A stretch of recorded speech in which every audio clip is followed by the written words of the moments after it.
Hello everyone, this is doctor Jivesh Yadav.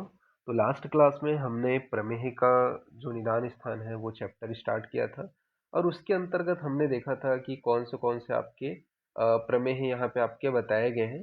इस class में हम लोग आगे बात करेंगे कि जो आपके प्रमेय के जो टाइप्स हैं, जैसे हमने लास्ट क्लास में कफज प्रमेय तक देख लिया था। इस क्लास में हम लोग क्या है, जो आपका पित्तज प्रमेय है और वातज प्रमेय है, ठीक है, इनके लक्षणों के विषय में यहाँ पे अपन बात करेंगे। ओके, स्टार्ट करते हैं आज का जो क्लास है वो। तो यहाँ पे आपका पित्तज जो प्रमेय है, हमने लास्ट क्लास में भी देखा था, इनकी संख्या कितनी बताई गई है, 6 बताई गई है। ठीक है, तो षड्वित पित्तज प्रमेय कौन से हैं वो आपके, तो क्षार में हो गया, काल में हो गया, नील में हो गया, लोहित में हो गया, मंजिष्ठा में हो गया, हरिद्र में हो गया। ये आपके 6 प्रकार के कौन से आपके पित्तज प्रमेय बताए गए हैं।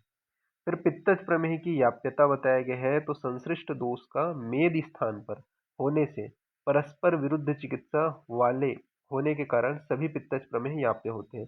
तो संश्लिष्ट दोषों का मेद स्थान पर होने से परस्पर विरुद्ध चिकित्सा वाले होने के कारण सभी प्रकार के जो प्रमेय होते हैं वो पित्तज प्रमेय जो होते हैं वो याप्य होते हैं। ये यहाँ पे आपका बताया गया है। फिर बात करते हैं अपन लोग यहाँ पे जो एक एक पित्तज प्रमेय है उसके लक्षणों के विषय में, जैसे कि क्षार में है। तो क्षार में क्या बताया गया है, तो जो क्षार में का जो व्यक्ति रहेगा वो किस प्रकार के मूत्र का त्याग करेगा, तो क्षारवत गंधवर्ण रस स्पर्श वाला जो मूत्र है उसका त्याग करेगा। तो क्षारवत, क्षार के समान गंध वर्ण रस हो, ठीक है, जिसका गंध भी हो, वर्ण भी हो, रस हो, इस प्रकार के जब मूत्र का त्याग करते हैं तो ये क्या है, आपका क्षार में का लक्षण है।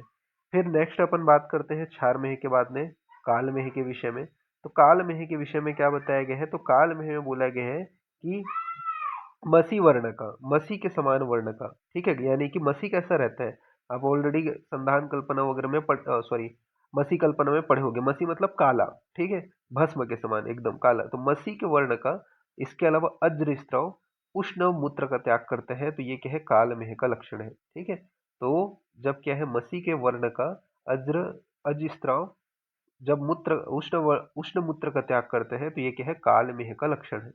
काल मेह के बाद में नेक्स्ट अपन बात करते हैं नील मेह के विषय में। तो नील मेह में क्या बताया गया है, तो नील मेह में क्या करता है जो व्यक्ति है, वो यहाँ पे आपका चाश अक्षिणिमम अम्ल मूत्र का त्याग करता है।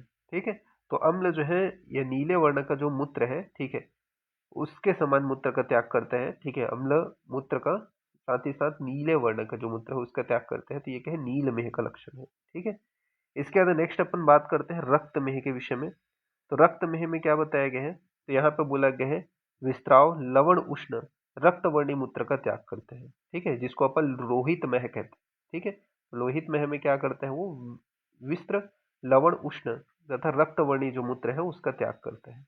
ये यहाँ पे आपका बताया गया है।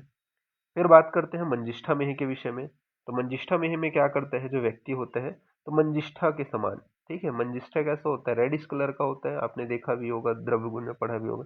तो मंजिष्ठ को उदक संकासम, यानी कि मंजिष्ठा जैसा रेड कलर का होता है, उसी प्रकार से आपका मंजिष्ठा के समान, उसका कलर थोड़ा अलग होता है लोहित से। मंजिष्ठ तो उदकम संकासम उसके समान भ्रीषम विस्त्र मूत्र का स्त्राव करता है, तो क्या है, मंजिष्ठा मेह का लक्षण है बताया गया है। तो ये आपको ध्यान में रखना है। फिर नेक्स्ट अपन बात करते हैं हरिद्र मेह के विषय में। तो हरिद्र मेह में क्या बोला गया है, तो हरिद्रा के समान, ठीक है, हल्दी के समान जब मूत्र है उसका त्याग करते हैं, तो ये क्या है, आपका हरिद्र मेह का लक्षण है। साथ ही साथ कटु मूत्र का त्याग करते हैं, तो हरिद्र हरिद्र वर्ण के समान यानी कि हरिद्रा के समान कटु मूत्र का त्याग करते हैं, तो ये किसका लक्षण है, हरिद्र मेह का लक्षण है। तो ये आपके क्या हो गए, 6 पित्तज प्रमेय हो गए। और नेक्स्ट अपन आगे बढ़ते हैं, बात करते हैं वातज प्रमेय के विषय में। तो वातज प्रमेय की जो संख्या है वो कितनी बताई गई है, तो हमने लास्ट क्लास में भी देखा था, वातज प्रमेय की जो संख्या है वो 4 बताई गई है। तो यहाँ पे आपके वो 4 कौन से हैं, तो वसा में हो गया, मज्जा में हो गया, हस्ती में हो गया और मधु में हो गया। तो वातज प्रमेय की जो संख्या है वो 4 है, वसा में है, मज्जा में है, हस्ती में है और मधु में है। अब इसको अपन लोग थोड़ा देखते हैं कि वातज प्रमेय की असाध्यता के विषय में। तो वातज प्रमेय की असाध्यता के विषय में क्या बताया गया है, तो यहाँ पे आपका बोला गया है महत्यायिक एवं विरुद्ध उपक्रम होने के कारण वातज प्रमेय असाध्य होता है। तो महत्यायिक एवं विरुद्ध उपक्रम होने के कारण क्या है, वातज प्रमेय असाध्य होता है। फिर वसा मेह के विषय में बात करते हैं। तो जो वसा मेह का जो व्यक्ति है उसके क्या लक्षण है, तो वसा की मिश्रित वसा के समान मुहुर मुहुर जो मूत्र है उसका त्याग करते हैं, तो ये किसका लक्षण है, वसा मेह का लक्षण है। तो वसा मिश्रित वसाब के समान मुहुर्मुहुर थोड़ी थोड़ी मात्रा में मूत्र का त्याग करते हैं, तो ये किसका लक्षण है? आपका वसामेह का लक्षण है। फिर वसामेह के बाद नेक्स्ट अपन बात करते हैं मज्जामेह के विषय में। तो मज्जामेह का क्या लक्षण है? तो मज्जामेह का यहाँ पे आपका लक्षण जो है वो यहाँ पे आपका बताया गया है मज्जामेह में, कि मज्जा युक्त मुहुर मुहुर मूत्र का त्याग करते हैं। तो ये किसका लक्षण है? आपका मज्जामेह का लक्षण है। तो मज्जा युक्त मुहुर मुहुर थोड़ी थोड़ी मात्रा में मूत्र का त्याग करते हैं, ये मज्जामेह का लक्षण है। ठीक है। फिर बात करते हैं हस्ती मेह के विषय में। तो हस्ती मेह के विषय में बताया गया है कि मत हस्ती के समान भृशक मूत्र का त्याग करते हैं। मत जो हाथी है उसके समान बहुत ज्यादा मात्रा में मूत्र का त्याग करते हैं। तो यह जो लक्षण है वो किसका है? हस्ती मेह का है। तो मत हाथी के समान भृशक मूत्र का त्याग करते हैं, तो यह लक्षण किसके है? आपका हस्ती मेह का है। फिर मधुमेह के विषय में बात करते हैं। तो मधुमेह में क्या होगा? तो मधुमेह में जो है प्रमुख लक्षण बताया गया है कि कसाय मधुर तथा पांडु व रुक्ष मूत्र का त्याग करते हैं। तो कसाय मधुर, पांडु तथा रुक्ष मूत्र का त्याग करते हैं, ये किसका लक्षण है? मधुमेह का लक्षण है। ये आपको ध्यान में रखना है। फिर प्रमेह के पूर्व रूप के विषय में बात करते हैं। तो प्रमेह के पूर्व रूप में आपका क्या लक्षण देखने को मिलते हैं? तो यहाँ पे बोला गया है त्रयस्तु खलु दोषा प्रकोपिता प्रमेह प्रमेह नाभि निर्वतष्यन्ति इमानि पूर्व रूपाणि दश्यति तद्यथा जटिल भाव केशेषु। इसके अलावा क्या बताया गया है? माधुर्य, आलस्यता, करपादियो, सुप्तादयो, मुख तालु, कंठशोष, पिपासा, आलस्य, मलकये, कायस्वेषु पदेः परिदः सुप्ततां चांगेषु षट्पदपिप्लिकाभिश्च शरीरमुत्भिशरणं मूत्रे च मूत्रदोषाणां विस्त्रंस शरीरगन्ध निद्रा तंद्रा च सर्वकालां मिति। यानी कि यहाँ पे बोला गया है कि केसाओं की जो है जटिल भूत होने के कारण, केसाओं का क्या है? इसमें क्या हो जाता है? पूर्व रूप के अंतर्गत, प्रमेह के पूर्व रूप में जो बाल हैं उनके जटाएं बन जाती है, तो केसाओं का जटिल भूत होना। इसके अलावा मुख में माधुर्यता का होना, जो मुख है उसमें माधुर्यता की उत्पत्ति हो जाती है। साथ ही साथ कर व पाद का सुप्त हो जाना। तो हाथ और जो पैर है, ठीक है, कर पाद यानी कि हाथ पैर क्या है वो सुप्त हो जाते हैं। ठीक है। दह तथा मुख तालु एवं कंठ में क्या है?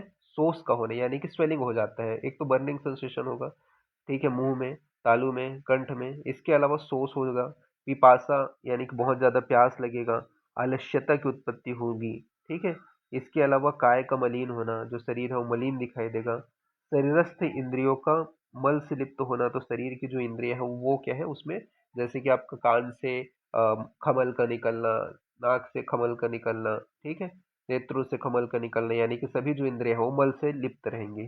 अंग में दाह का होना, अंग में सुप्तता का होना, मूत्र पर षटपद होना, ठीक है, एवं पिपलिकाओं का संचरण होना। तो जैसे मूत्र होता है, जो मूत्र कर रहे हैं उसके ऊपर क्या है? आपकी जो चार पैर वाली जो पिपलिकाएं हैं, ठीक है, यानी कि चींटियां हैं वो आ रही है। मूत्र में मूत्र दोष दिखाई देना, ठीक है। इसके अलावा विस्त्रंस शरीर गंध होना, निद्रा तंद्रा का होना, ये सभी जो लक्षण है वो आपको देखने को मिलते हैं। फिर प्रमेह के उपद्रव बताए गए हैं। तो प्रमेह के क्या उपद्रव हैं? ठीक है। तो प्रमेह के उपद्रव आपको ध्यान में रखने हैं, क्या क्या उपद्रव बताए गए हैं। तो प्रमेह के उपद्रव के विषय में बात करें तो यहाँ पे आपको उपद्रव के अंतर्गत तृष्णा बताया गया है। ठीक है। तृष्णा, अतिसार, ज्वर, दह, दौर्बल्य, आरोचक। ठीक है।